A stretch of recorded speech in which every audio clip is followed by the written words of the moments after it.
Hello friends, welcome to my channel. ഞാൻ ഇന്ന് എന്തായാലും നമ്മുടെ +1 ജിയോഗ്രഫിയിൽ ഘടനയും ഭൂപ്രകൃതിയും എന്ന ആ ഒരു സെക്കൻഡ് ചാപ്റ്റർ അത് പഠിക്കാമെന്ന് വിചാരിച്ചാണ് ഇരുന്നത്. അതിൽ നിന്ന് നമുക്ക് ഈ പ്രാവശ്യത്തെ എക്സാമിന് 10th പ്രിലിംസിന് ഒരു 2 ചോദ്യങ്ങൾ വന്നു. 2 അല്ല 3 എന്ന് വേണം പറയാം. അതായത് നമ്മുടെ മൊളാസിസ് തടവും പഞ്ചപ്രയാഗങ്ങൾ, പിന്നെ ആ ലവണജല തടാകം, അതും ഏകദേശം ഈ ഒരു ചാപ്റ്ററിൽ നിന്നൊക്കെ തന്നെയാണത്. പിന്നെ സെക്കൻഡ് സ്റ്റേജിൽ വന്ന കരേവാ മണ്ണ് അതും ഈ ചാപ്റ്ററാണ്. അപ്പോൾ ഇതിൽ നിന്ന് അത്യാവശ്യം ചോദ്യങ്ങൾ വന്നിട്ടുണ്ടല്ലേ, 2-3 മാർക്കിൻ്റെയോളം കയറിയിട്ടുണ്ട്. അപ്പോൾ അടുത്ത എക്സാമിനൊക്കെ മെയിൻസിന് വേണ്ടിയിട്ടൊക്കെ ഇനി ഇത് പഠിച്ചാൽ മതി. അല്ലാതെ നമ്മുടെ അടുത്ത പ്രിലിംസ് വരുന്നവരൊക്കെ ഇത് പഠിക്കാൻ പോയി കഴിഞ്ഞാൽ അതിനുള്ള സമയമില്ല, റിവിഷൻ ചെയ്യാനുള്ള സമയമില്ല. നമ്മുടെ VFAയ്ക്കും അല്ലെ ബെക്കോ LDCക്കോ, പിന്നെ നമ്മുടെ LDC 2027 വരുന്നുണ്ട്. അതിന് ഇനി ഇത്രയ്ക്ക് നാളല്ലേ ഉള്ളൂ. ഇപ്പോഴേ തുടങ്ങിയാലേ അതൊക്കെ തീരുള്ളൂ. അതുകൊണ്ട് അതിനൊക്കെ വേണ്ടിയിട്ട് ഞാൻ എന്തായാലും LDC ആണ് നോക്കുന്നത്. അപ്പോൾ അതിന് വേണ്ടിയിട്ട് ഈ ചാപ്റ്ററൊക്കെ ഇപ്പോഴേ അങ്ങ് തുടങ്ങി. NCERTയും SCERT ഒക്കെ ഇപ്പോഴേ തീർത്ത് കഴിഞ്ഞാൽ പിന്നെ നമ്മുടെ സിലബസ് വെച്ചിട്ടുള്ള ക്ലാസ് കണ്ട് അതങ്ങ് പഠിച്ചു പോയാൽ മതിയല്ലോ. സിലബസ് വെച്ച് മാത്രം പഠിച്ചാലും കാര്യം നടക്കത്തില്ല. നമ്മുടെ SCERT NCERT നമ്മൾ പഠിക്കണം. പിന്നെ LDCക്ക് ഇംഗ്ലീഷും മലയാളവും ഒക്കെ പഠിക്കണം. അതൊക്കെ വലിയൊരു കടമ്പയാണ്. ഇംഗ്ലീഷും മലയാളവും പഠിക്കാൻ ഞാൻ PYQ വാങ്ങിച്ച് വെച്ചിട്ടുണ്ട്.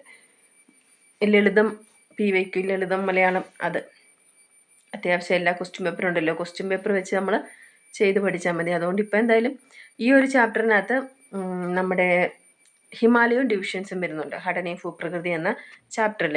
പിന്നെ ഭൂപ്രകൃതി വരുന്നുണ്ട്. പിന്നെ നമ്മുടെ ഉത്തരാഖണ്ഡ് ഹിമാലയം, വടക്കിഴക്കൻ പർവ്വതങ്ങൾ, ഹിമാചൽ, ഉത്തരാഖണ്ഡ് ഹിമാലയം, കശ്മീർ ഹിമാലയം, ഡാർജിലിംഗ്, സിക്കിം ഹിമാലയം, ഇതെല്ലാം ഇതിനകത്താണ്. കിഴക്കൻ കുന്നുകളും പർവ്വതങ്ങളും ഇതെല്ലാം ഇതിനകത്ത് വരുന്നുണ്ട്. ഉപദ്വീപ പീഠഭൂമി വരുന്നുണ്ട്. പിന്നെ സമതലങ്ങൾ, വടക്കൻ സമതലങ്ങൾ വരുന്നുണ്ട്. പിന്നെ ഫാബർ, തറായി, ബംഗർ, ഹാദർ, ഇതെല്ലാം ഈ ഒരു ചാപ്റ്ററിനകത്ത്. ഇതൊക്കെ നമ്മൾ പഠിക്കുന്ന സിലബസ് ആണല്ലോ. വടക്കിഴക്കൻ പീഠഭൂമി വരുന്നുണ്ട്, മധ്യ ഉന്നതതലം, അങ്ങനെ കുറേ ഉണ്ട്. പിന്നെ ഈ ചാപ്റ്ററിൻ്റെ അവസാനം കുറച്ച് ക്വസ്റ്റ്യൻസ് ഉണ്ട്, ദ്വീപുകളും പറഞ്ഞിട്ടുണ്ട് ഈ ഒരു ചാപ്റ്ററിൽ. അപ്പോൾ ഇത് നല്ലതുപോലെ പഠിക്കാനുണ്ട്. നമുക്ക് കുറച്ച് സമയം എടുത്ത് പഠിക്കാനുള്ള കാര്യങ്ങൾ ഇതിനകത്തുണ്ട്. അപ്പം ഈ ഒരു ചാപ്റ്റർ പഠിച്ച് ഇതിൻ്റെ അവസാനത്തെ ഈ ക്വസ്റ്റ്യൻസ് ഒക്കെ നോക്കി അത്യാവശ്യം മനസ്സിലാകും നമുക്ക്. പിന്നെ ഞാൻ പറഞ്ഞ പുസ്തകം ഇതാണ്, ഇംഗ്ലീഷ് പഠിക്കാനായിട്ട് ഉപയോഗിക്കുന്ന പുസ്തകം ഇതാണ്. ഇത് മലയാളത്തിന് മലയാളം, ലളിതം മലയാളം എന്ന പുസ്തകം. പിന്നെ ഇത് കോൺസ്റ്റിറ്റ്യൂഷൻ +1 കോൺസ്റ്റിറ്റ്യൂഷൻ. ഇതിനകത്ത് ഒരുപാടുണ്ട് നമുക്ക് പഠിക്കാൻ. ഒരുപാടെന്ന് പറഞ്ഞാൽ ഒരുപാടുണ്ട്. ഇതെല്ലാം നമ്മൾ പഠിച്ചെടുക്കണമെങ്കിൽ നമ്മൾ കുറേ സമയം നമ്മൾ കണ്ടെത്തണം. ഒരു പകലൊക്കെ ആണെങ്കിലും രാത്രിയിലാണെങ്കിലും നല്ലതുപോലെ കുറച്ച് സമയം കണ്ടെത്തി നല്ലതുപോലെ കഷ്ടപ്പെട്ടാലേ നമുക്ക് ഈ +1 ഒക്കെ പഠിച്ച് തീർക്കാൻ പറ്റുള്ളൂ. പകലൊക്കെ നല്ലതുപോലെ ഇരുന്ന് പഠിക്കണം. അപ്പോൾ വീട്ടിലെ ജോലിയും പിള്ളേരുടെ കാര്യങ്ങളൊക്കെ നോക്കി. ഞാനിപ്പോൾ അങ്ങനെ ജോലിക്കൊന്നും പോകുന്നില്ല, നേരത്തെ പോകുന്നുണ്ടായിരുന്നു.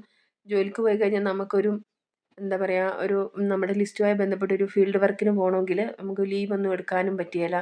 ചോദിക്കുന്ന സമയത്ത് ലീവ് കിട്ടില്ല. അതുകൊണ്ടൊക്കെ അങ്ങനെയൊക്കെ അങ്ങ് ജോലിക്ക് പോക്കൊക്കെ നിർത്തി ഇപ്പോൾ വീട്ടിൽ തന്നെ ഇരിക്കും. അതുകൊണ്ട് അത്യാവശ്യം വീട്ടിലെ ജോലികളും പുറത്തെ ജോലികളൊക്കെ തീർത്ത് കഴിഞ്ഞാൽ പഠിക്കാനുള്ള സമയമുണ്ട്. അതാണ് നല്ലത്. ഇപ്പോൾ ചെറിയൊരു ശമ്പളത്തിന് വേണ്ടി നമ്മളിപ്പോൾ ജോലിക്ക് പോയി സമയം അങ്ങനെ പോയി കഴിഞ്ഞാൽ നമുക്ക് പഠനം വൈകിട്ട് കുറച്ച് സമയമല്ലേ കിട്ടുള്ളൂ. അതിന് നല്ലത് നമ്മൾ വീട്ടിൽ തന്നെ ഇരുന്ന് പഠിക്കുന്നതാണ്. എന്തായാലും 24 മണിക്കൂറുണ്ട്. അതിലൊരു 10 മണിക്കൂറൊക്കെ പഠിക്കാൻ വേണ്ടി നമ്മൾ കണ്ടെത്തണം. ഒരു 6 മണിക്കൂർ ഉറങ്ങണം. ബാക്കിയുള്ള സമയം മറ്റ് ജോലികളും എല്ലാം ചെയ്ത് നമ്മൾ നമ്മുടെ സമയം അഡ്ജസ്റ്റ് ചെയ്ത് എല്ലാം ഒരുമിച്ച് കൊണ്ടുപോകണം. നമ്മളൊരു വീട്ടമ്മയാകുമ്പോൾ നമുക്ക് നമ്മുടേതായിട്ടുള്ള തിരക്കുകളും കാര്യങ്ങളുണ്ട്. അതെല്ലാം ചെയ്തിട്ട് വേണം നമ്മൾ പഠിക്കാനിരിക്കാൻ, അല്ലേ?